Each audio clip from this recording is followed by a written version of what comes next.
तो आज हम लोग बात करने जा रहे हैं सोरेन किरकेगार्ड के बारे में, फाइनल कंक्लूजन। पिछले दो वीडियोस में जो सोरेन किरकेगार्ड के बारे में था उसमें हमने इंट्रोडक्शन दी थी और शिला प्रभुपाद के साथ उनके विचारों का जो डिस्कशन था उनके डिसाइपल्स ने जो किया था उस पर हम लोगों ने चर्चा की थी। अब जो फाइनल कंक्लूजन है कि क्या कंट्रीब्यूशन रहा सोरेन किरकेगार्ड का और भक्ति से या वेदों से कितना मैच करता है, आज हम लोग इस विषय पे बात करने जा रहे हैं। तो जो बेसिक है सोरेन किरकेगार्ड का कि वो है कि उन्हें फाउंडर माना जाता है एग्जिस्टेंशियलिज्म का, कि अस्तित्ववाद का जो है उन्हें फाउंडर माना जाता है। और उन्होंने हीगल के जो विचार थे, आइडियलिज्म, आदर्शवाद, उसको भी काटा था क्योंकि उसमें कोई एक्शन नहीं था, और मार्क्सवाद को भी काटा था जिसमें सिर्फ मटेरियलिज्म था, उसमें आदर्शवाद नहीं था। तो दोनों को काट कर एक नए विचारों की स्थापना की थी सोरेन किरकेगार्ड ने।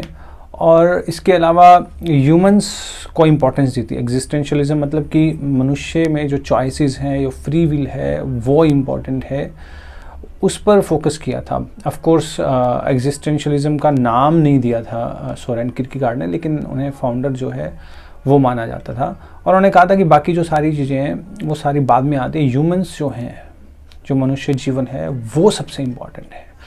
और जो चॉइसेस हैं मनुष्य जीवन में, उन्हें बनाने के लिए या कुछ भी चुनने के लिए लाइफ की जो है 3 स्टेजेस हैं।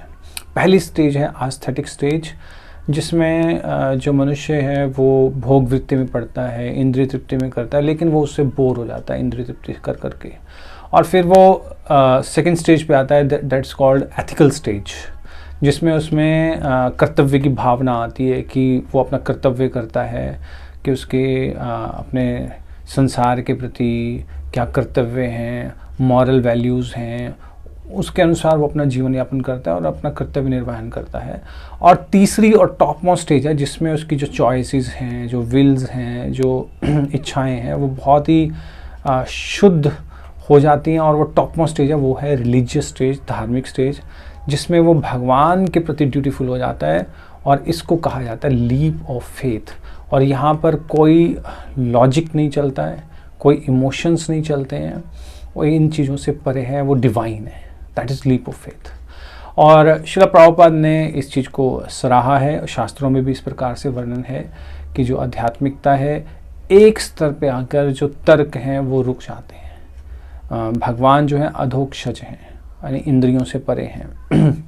और इस सत्य को जानने के लिए हम लोग भगवान को कैसे अप्रोच कर सकते हैं। सोरेन किरकेगार्ड ने कहा था कि भगवान को अगर हम लोग अप्रोच करेंगे तो भगवान जो हैं बहुत ऊपर है और बहुत डिमांडिंग है। इसलिए हम लोग जो हैं अगर भगवान को अप्रोच करना चाहते हैं, सत्य को जानना चाहते हैं, तो भगवान के थ्रू नहीं जान सकते डायरेक्टली, वो बड़ा हमारे लिए बहुत कठिन हो जाएगा। और इससे बेटर है कि हम जीसस क्राइस्ट के थ्रू जाने भगवान को, सत्य को वहाँ उनके थ्रू जाना जाए। और हमारे शास्त्रों में भी दिया हुआ है कि हम लोग जो सत्य है वो हम गुरु के माध्यम से जानना चाहते हैं। गुरु का एक रोल है, गुरु के द्वारा ही हम भगवान को जानते हैं, सत्य को जानते हैं।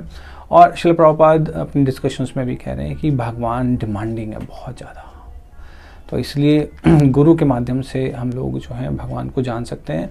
और इसके अलावा सोरेन किरकेगार्ड ने कहा था कि जो हताशा है इस संसार में, वो एक स्टेपिंग स्टोन है आत्म साक्षात्कार के लिए, या ऐसे कह लो कि भौतिक संसार से जो वैराग्य है वो बहुत ही इम्पॉर्टेंट है। क्योंकि जब तक हम लोग भौतिक संसार को गंदा नहीं कहेंगे या इस संसार में निराशा, हताशा नहीं देखेंगे या दुख नहीं देखेंगे, तब तक हम लोग आत्म साक्षात्कार की सीढ़ी पर आगे नहीं बढ़ सकते। और भगवद गीता में भी यही कहा हुआ है, वेदांत सूत्र भी इसी बात की कंफर्मेशन दे रहे हैं कि जब तक, जैसे भगवान गीता में कह रहे हैं कि दुःखालयम आशाश्वतम, ये जो संसार है वो दुखों का घर है। और जब तक हम ये नहीं समझते कि संसार में कोई सुख नहीं है, तब तक ये बहुत ही कठिन है कि हम लोग आध्यात्मिकता में आगे बढ़ें। तो काफ़ी विचार मिलते हैं भक्ति से और जो वेद हैं उनके अनुसार सोरेन किरकेगार्ड के। और एक मिस्टेक जो शिला प्रभुपाद पॉइंट आउट कर रहे हैं सोरेन किरकेगार्ड के विचारों में, कि सोरेन किरकेगार्ड ने कहा था कि क्या आप चॉइस करते हो ये इंपॉर्टेंट नहीं है, पर आप विवेक से काम ले रहे हो। चुनने लग गए हो, यानी आप लोगों के या जो एक लोग जिस दिशा में आगे बढ़ रहे हैं उसी दिशा में आगे बढ़ने की जगह या एक रैट रेस में बढ़ने की जगह आप सोच समझ कर काम कर रहे हो, चॉइस ले रहे हो, वो सेल्फ रियलाइजेशन के लिए, आत्म साक्षात्कार के लिए इम्पोर्टेंट है। तो श्रील प्रभुपाद कह रहे हैं कि ये पूरी तरह से सही नहीं है, क्योंकि उसकी वैल्यू क्या है, क्योंकि कोई स्टैंडर्ड्स नहीं है कि किस आधार पर आप डिसीजन ले रहे हो, वो इम्पॉर्टेंट है। जबकि सोरेन किरकेगार्ड ने कहा था कि आप किस आधार पर डिसीजन ले रहे हो वो इम्पॉर्टेंट नहीं है, जबकि श्रील प्रभुपाद कह रहे हैं कि ये बहुत ही इम्पॉर्टेंट है, कुछ स्टैंडर्ड होना चाहिए। जैसे मान लो कि कोई देश है, उसका संविधान है, उसके अनुसार जो है किसी को सज़ा दी जाती है, या कोई किसी प्रकार का कोई अपराध करता है, उसी तरह भगवान ने भी कुछ वेद बनाए हैं या कुछ लॉज बनाए हैं, उसके अनुसार जो है डिसीजंस होने चाहिए, कुछ स्टैंडर्ड्स होने चाहिए। इस तरह से हम लोग जैसा कि सोरेन किरकेगार्ड कह रहा था कि हम लोग अपने अंतर देखेंगे, आंतरिक अंदर हृदय में, तो हम लोग हमारे जो डिसीजन है वो सही होंगे। श्रील प्रभुपाद कह रहे हैं कि ऐसा नहीं है, हम लोग हो सकता है कि सेंस ग्रेटिफिकेशन करने लग जाएं। और जो सोरेन किरकेगार्ड का एक और जो मेजर कंट्रीब्यूशन है लीप ऑफ फेथ, यानी कि जो धार्मिक अवस्था है, तीसरी अवस्था, वो टॉप मोस्ट है। और ऑफ कोर्स कृष्ण भावना अमृत यही है, और ये टॉप मोस्ट अवस्था है जिसमें हम लोग भगवान की पूर्ण शरणागति लेते हैं और भगवान पर विश्वास रख कर आगे बढ़ते हैं, और उसमें हमें फिर संसार के लॉजिक्स जो हैं वो नहीं चाहिए होते। और इसके अलावा सोरेन किरकेगार्ड ने कहा था कि जो तपस्या है वो आवश्यक है, यानी दुख जो झेलने हैं वो संसार में झेलने ही पड़ेंगे अगर हमें आध्यात्मिकता में आगे बढ़ना है। तो श्रील प्रभुपाद कह रहे हैं कि डिपेंड करता है कि आप क्या सोच रहे हो तपस्या करते हुए। हो सकता है उस तपस्या में भी आपको आनंद आ रहा हो, ऐसा भी हो सकता है। जैसा कि रूप गोस्वामी, सनातन गोस्वामी ने, उन्होंने अपना घर परिवार छोड़ दिया, भौतिक सुख छोड़ दिए, तो संसार की दृष्टि में हो सकता है कि वो एक पेड़ के नीचे रह रहे हैं तो वो एक दुख भरी जिंदगी है, लेकिन श्रील प्रभुपाद कह रहे हैं उनको उसमें आनंद आ रहा है, क्योंकि वो भगवान का दिव्य आनंद ले रहे हैं, आध्यात्मिकता का दिव्य आनंद ले रहे हैं। तो एक तरह से श्रील प्रभुपाद कह रहे हैं कि ये पूरी तरह से सही नहीं है। जो ज्ञान में एडवांस हैं उनके लिए कोई दुख नहीं है, उन्हें तो परम आनंद है।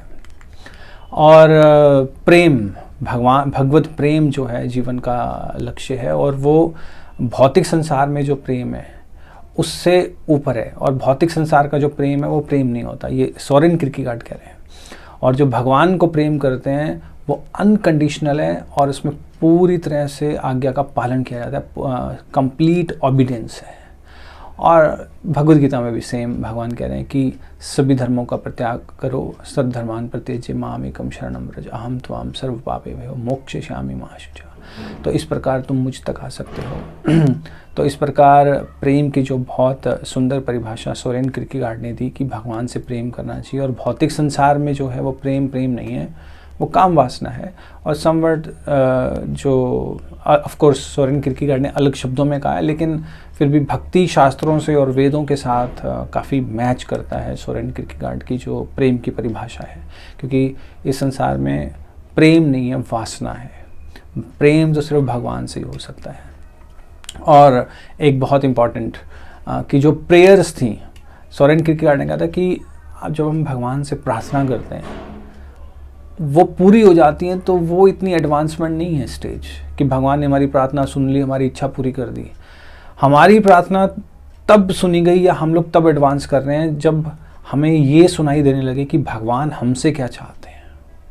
और श्रील प्रभुपाद इस चीज़ को कंफर्म भी कर रहे हैं कि ये बहुत ही अच्छी अवस्था है जब हम भगवान से बात करने लग गए और हमें पता लगने लग गया कि भगवान हमसे क्या चाहते हैं।